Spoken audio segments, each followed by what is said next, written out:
Hello বন্ধুরা, তোমরা সবাই দেখতে পাচ্ছ আমরা আজকে এসে গেছি আষাঢ়ি বাজার সংলগ্ন এলাকায় আমাদের রিং ভাটা, মাটির রিংয়ের ভাটা। তো দেখো বন্ধুরা, চলো মাটির রিং প্রথমে কিভাবে তৈরি করা হয়, তারপরে সেটাকে কী করে পোড়াই করা হয় সেটাই আজকে তোমাদেরকে দেখাবো। এসো।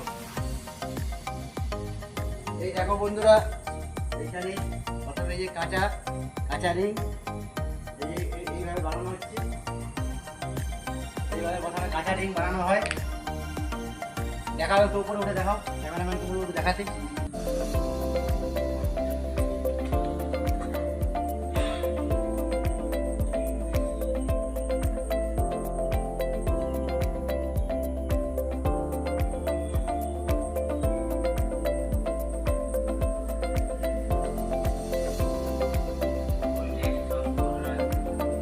বন্ধুরা, কাঁচা মাল এইভাবেই তৈরি হয়। এবারে চলো আমরা চুল্লির দিকে যাই, কীভাবে রিংটা পোড়াই হচ্ছে।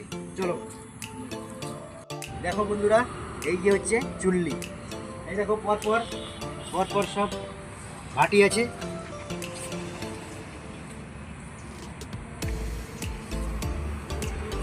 এইবারে ওই কাঁচা রিংগুলোকে এনে এই ভিতরে লোড করা হয়, দিয়ে আগুন দেওয়া হয়।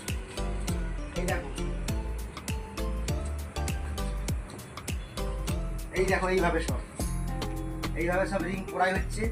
এইখানে নিচতে আগুন দেওয়া হয়, এই নিচে দিয়ে আগুন দেওয়া হয়, দিয়ে এইভাবে রিং পোড়াই হয়।